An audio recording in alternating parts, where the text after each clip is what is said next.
L'amministrazione ascolta le associazioni. AAA. Interessante progetto dal Medio Friuli, dove l'assessore alle associazioni, allo sport e al volontariato si mette a disposizione in qualità di ascoltatore in occasione delle riunioni delle associazioni, ovvero li riceve il giovedì presso l'ufficio in comune. Il promotore dell'iniziativa è Flavio Bertolini e, a qualche mese dalla creazione, l'idea sembra prendere sempre più piede, con soddisfazione delle associazioni e dei volontari del territorio e sicuramente anche dell'amministrazione stessa. Che cosa posso fare io per voi? Questa è la domanda con la quale parto e che smuove tutte le acque, tutte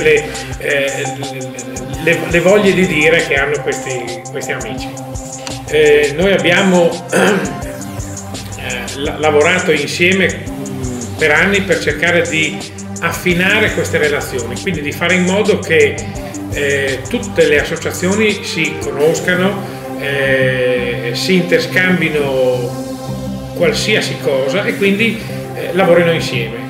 Ergo creare un gruppo omogeneo per dare la possibilità di fare massa critica, cioè per avere e per comprendere quali sono le esigenze di tutti e tutti insieme portarle avanti. Abbiamo fatto anche recentemente parecchi incontri dove sono veramente emerse queste cose e ho trovato molto riscontro, quindi tutti insieme riusciamo a fare qualcosa di meglio.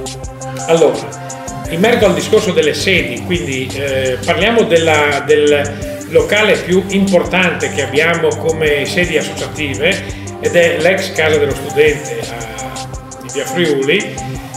Quel locale è stato oggetto, grazie a recuperi di denaro, peraltro poco, ma comunque recuperi di denaro, siamo riusciti a sistemarlo.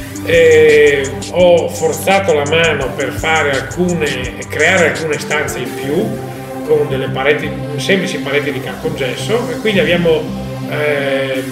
siamo riusciti a recuperare 3 stanze per 3 associazioni nuove che avranno la loro sede. Su decisione da parte della Giunta, il piano terra della Casa dello Studente verrà dedicato a 2 associazioni molto importanti del nostro territorio, che sono la Croce Rossa e gli Scout.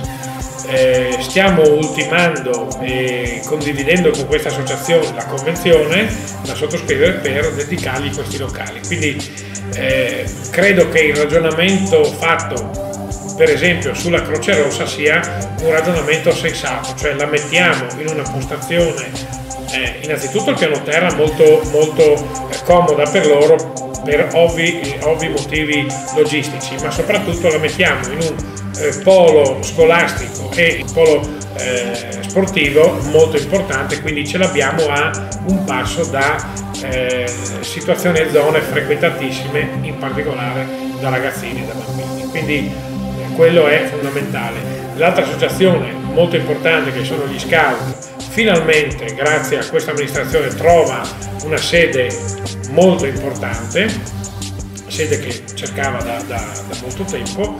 Io ho fatto l'incontro con loro e la visita di sopralluogo, diciamo, questa settimana e devo dire che dagli occhi ho capito che erano entusiasti della scelta che abbiamo riservato loro. Quindi ci sono degli altri locali sempre nella Casa dello Studente che a breve, mi auguro, verranno liberati per inserire altre associazioni e quindi chiudere quell'elenco di associazioni prive di sede che noi abbiamo. Un risultato secondo me non da poco, ripeto, perché queste associazioni era da molti anni che non avevano la sede. Per il Ponte News, Marco Mascioli.